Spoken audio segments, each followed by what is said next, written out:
सड़क की बंजारण के साथ बनी घटना। सीतामढ़ी अपने मोहल्ले का एक धनवान व्यक्ति था। घर में एक सुंदर सी पत्नी कौशल्या थी और एक 7 वर्ष की काव्या नाम की पुत्री थी।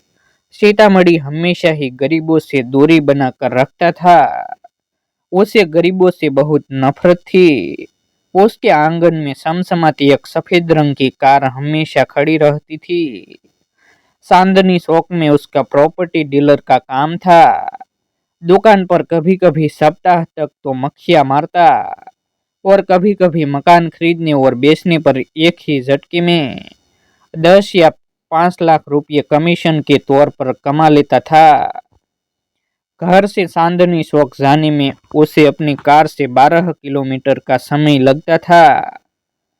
लेकिन एक दिन वह अपनी दुकान की तरफ तेज रफ्तार में गाड़ी चलाता हुआ चला जा रहा था। अचानक उसने कार में ब्रेक मारी और अपनी कार वहीं सड़क पर खड़ी कर दी। सामने देखा तो बहुत से मजदूर सड़क पर खोदाई कर रहे थे। सीतामढ़ी ने एक मजदूर को अपने पास बुलाकर पूछा, यह रास्ता क्यों बंद है? उस मजदूर ने बताया, साहब, यहाँ मेट्रो का पुल बन रहा है। 1 महीने से पहले यहाँ का काम खत्म नहीं होगा। यह बात सुनकर सीतामढ़ी उस मजदूर से पूछने लगा, फिर चांदनी चौक जाने के लिए मुझे कौन सी सड़क से जाना होगा? तब मजदूर ने बताया, आप पुरानी दिल्ली रेलवे स्टेशन वाले मार्ग से चांदनी चौक आसानी से पहुंच सकते हो। इतना कहकर वह मजदूर अपने काम में वापस लग गया। सीतामढ़ी ने अपनी कार पुरानी दिल्ली रेलवे स्टेशन की तरफ मोड़ ली। कुछ आगे जाकर सीतामढ़ी को एक बड़ी सी लाल बत्ती दिखाई दी। वहां ट्रैफिक काफी था। उन्हीं ट्रैफिक के बीच सीतामढ़ी की कार रुक चुकी थी। सड़क किनारे से मैले कपड़े पहने हुए एक बंजारन सीतामढ़ी की कार के पास आकर रुकी और कहने लगी, बाबूजी, मेरे पास कुछ बच्चों के खिलौने हैं, ले लो। सीतामढ़ी ने कार में बैठे बैठे ही इशारा करते हुए कहा, दूर हटो, मेरी कार को मत छूना, तुम्हारे कपड़ों से कितनी बदबू आ रही है। तब उस बंजारन ने फिर कहा, बाबूजी, खिलौने ले लो, 2 दिन से खाना नहीं खाया, घर में बच्चे भूखे हैं। तब सीतामढ़ी जोर से गरजते हुए बोला, तुझे सुनाई नहीं देता, बहरी है, मैं कब से कह रहा हूँ, मेरी कार से दूर हो जाओ। चिल्लाते हुए सीतामढ़ी एक बार फिर बोला, तेरे बच्चे भूखे हैं तो मैं क्या करूँ? क्यों बच्चे पैदा किए? चले आते हैं यहाँ शहर में, गांव से मरने के लिए, ना खाने का ठिकाना, न रहने का ठिकाना। हमने क्या ठेका ले रखा है तुम्हारा पेट भरने का?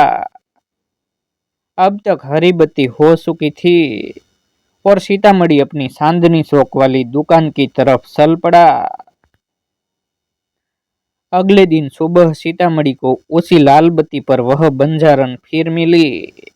वह कार के शीशे के पास आकर बोली, बाबूजी, कुछ मदद कर दो, मेरे खिलौने ले लो। सीतामढ़ी चुपचाप कार में बैठा रहा। इस बार बंजारन ने कार का शीशा खटखटा दिया। अपनी समसमाती कार का शीशा खटखटाते देखकर अब तो सीतामढ़ी का पारा चढ़ चुका था। वह तुरंत कार से बाहर निकल आया। उसने उस बंजारन से सारे खिलौने छीन कर सड़क पर फेंक दिए और एक जोर का धक्का देते हुए उसे सड़क पर पटक दिया। उस लाल बत्ती पर बहुत सी छोटे बड़े वाहन खड़े हुए थे, मगर किसी में इतनी हिम्मत नहीं थी कोई सीतामढ़ी को कोई कुछ कह सके। भीड़ अपना सर झुकाए चुपचाप यह तमाशा देखती रही। हरी बत्ती होते ही ट्रैफिक चालू हो गया। वह बंजारन जल्दी जल्दी से सड़क पर बिखरे खिलौनों को समेटने लगी। उसके कुछ खिलौने तो गाड़ियों के पहियों में दबकर टूट चुके थे। वह अपने खिलौनों को टूटा देख चिल्ला रही थी, रोको, गाड़ी रोको, मेरे खिलौने सड़क पर पड़े हुए हैं। मगर वहां उस बंजारन की आवाज सुनने वाला कोई नहीं था। वाहन तेज स्पीड में सड़क पर दौड़ रहे थे। सीतामढ़ी अपनी प्रॉपर्टी डीलर की दुकान पर बैठा चाय पीते हुए सोचने लगा, आज कोई ग्राहक आ जाए। तभी एक ग्राहक आ गया। उसे चांदनी चौक में एक किराए की दुकान चाहिए थी। सीतामढ़ी ने उसे एक दुकान दिखाई। ग्राहक को पसंद आ गई। सीतामढ़ी को अपना कमीशन मिल गया। वह बहुत खुश था। उसने सोचा, आज शाम को जल्दी ही घर निकल चलूंगा, बीवी बच्चे खुश हो जाएंगे। शाम को अपनी दुकान का ताला लगाकर वह पुरानी दिल्ली रेलवे स्टेशन के पास वाली लाल बत्ती पर पहुंचा। वहां बहुत लंबा जाम लगा हुआ था। जाम देखकर उसका सर सकरा गया। सीतामढ़ी सोचने लगा, दुकान से जल्दी निकलने का क्या फायदा। दिल्ली के जाम से तो मैं बहुत दुखी हो गया हूँ। उसने देखा कुछ बाइक वाले और कार वाले दूसरे रास्ते से अपनी गाड़ियां निकाल रहे थे। शायद यह शॉर्टकट रास्ता होगा और वहां जाम भी नहीं मिलेगा। मुझे भी अपनी गाड़ी उनकी गाड़ियों के पीछे लगा देनी चाहिए। सीतामढ़ी भी दूसरे रास्ते से अपनी कार लेकर चल पड़ा। आगे तो सड़क धीरे धीरे संकरी होती जा रही थी।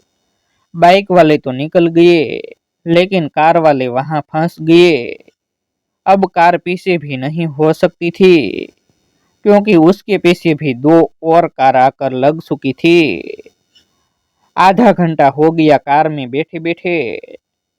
कुछ लोग अपनी कार को धक्का लगाकर वापस मेन रोड पर अपनी अपनी कार को ले जाने लगे। सीतामढ़ी सोचने लगा, अब मेरी कार में कौन धक्का लगाएगा। मैं तो कार में अकेला ही हूँ। वह कार से बाहर निकला और कार में धक्का लगवाने के लिए इधर उधर लोगों से मदद मांगने लगा। मगर वहां सीतामढ़ी की बात सुनने को कोई राजी नहीं था। सामने फुटपाथ पर एक कच्चा झोपड़ा दिखाई दिया। शायद यहाँ से मदद मिल जाए। यह सोचकर सीतामढ़ी उस कच्चे से झोपड़े के पास पहुंचा। उस झोपड़े में किवाड़ न था। अंदर का दृश्य साफ दिखाई दे रहा था। तीन छोटी छोटी बच्चियां जिनकी उम्र 8 से 9 साल के लगभग होगी, चादर पर लेटी सो रही थी। और वही चूल्हे पर रोटियां सेकते हुए एक औरत दिखाई दी। सीतामढ़ी ने ध्यान से देखा और कहा, यह तो वही बंजारन है जो लाल बत्ती पर खिलौने बेचती है। यह अपनी 3 बेटियों के साथ इस तंबू में रहती है। इस तंबू में ना तो बिजली है, ना पानी की व्यवस्था है।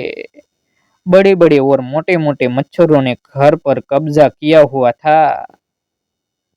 वह तंबू एक फुटपाथ के ऊपर बना हुआ था। सीतामढ़ी सोचने लगा, मुझे इस समय कार में धक्का लगवाने के लिए मदद चाहिए, वरना मेरी कार यहीं रात भर अटकी रहेगी।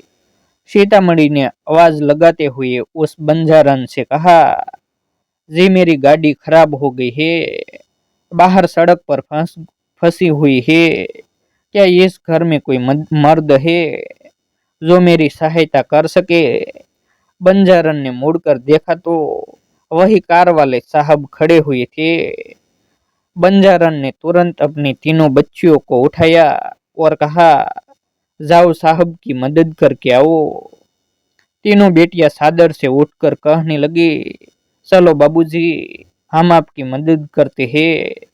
सीतामढ़ी कहने लगा, तुम तीनों तो छोटी हो, कार में धक्का कैसे लगा पाऊंगी।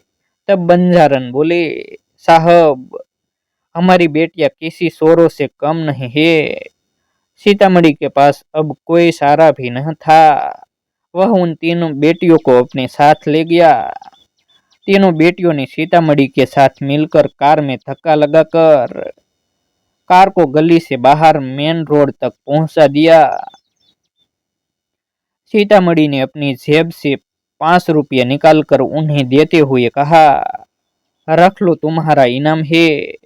तब उन तीनों बेटियों ने कहा, हम भिखारी नहीं है। लाल बत्ती पर अपने खिलौने बेचकर जो रुपये मिलते हैं, उन रुपयों से हम अपना पेट भरते हैं। हमारी माँ ने हमें यही सिखाया है, जीना है तो सम्मान के साथ जियो, एक रोटी कम खाओ, मगर किसी से भी भीख नहीं मांगो। इतना कहकर वह लड़कियां वापस अपने माँ के पास चली गई।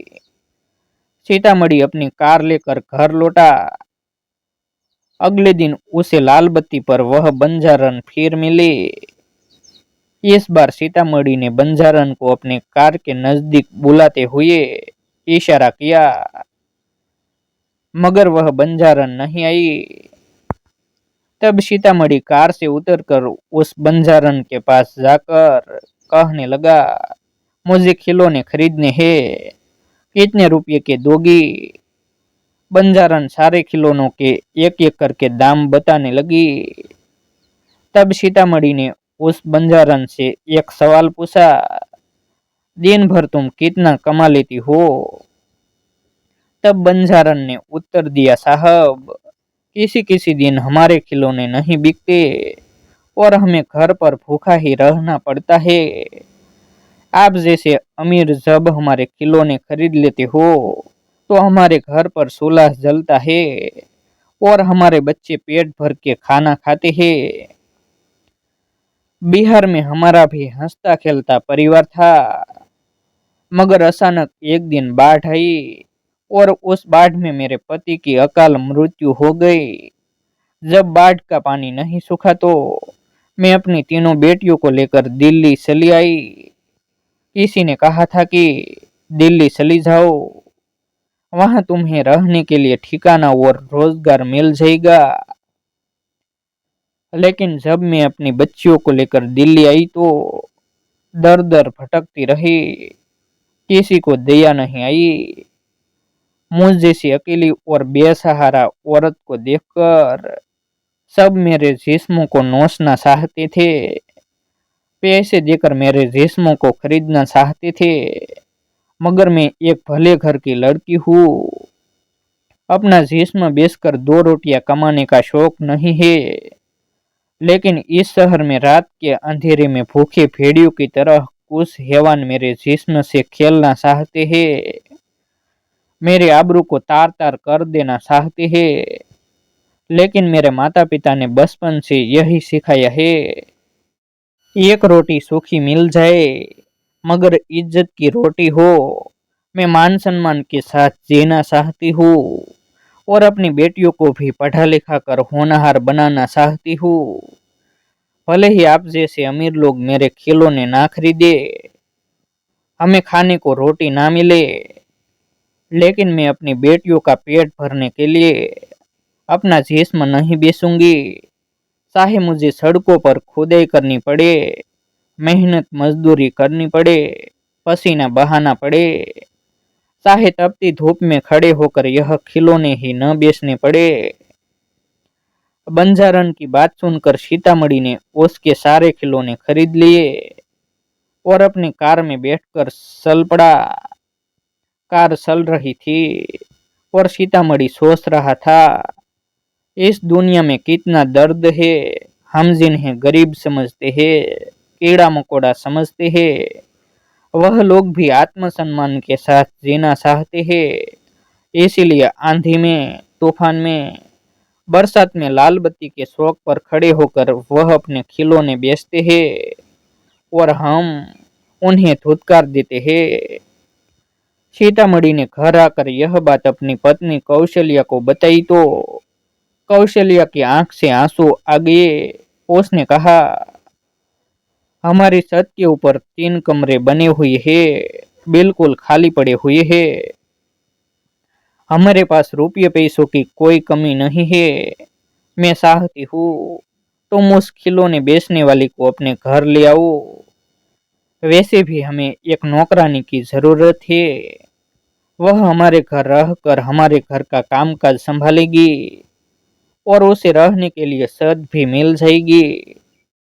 और मैं चाहती हूँ कि उस बंजारन की तीनों बेटियों का अपनी बेटी काव्या के स्कूल में एडमिशन करवा दिया जाए। पढ़ने की उम्र में वह बेचारी लड़कियां अपनी माँ के साथ लाल बत्ती के चौराहे पर खिलौने बेचती है। अगर हम जैसे अमीर लोग इन गरीबों के काम नहीं आएंगे तो कौन काम आएगा। एक दिन समय निकालकर सीतामढ़ी अपनी पत्नी कौशल्या के साथ उस बंजारन के झोपड़े में पहुंचे। बंजारन और उसकी तीनों बेटियों को कार में बिठाकर अपने घर की तरफ चल पड़े।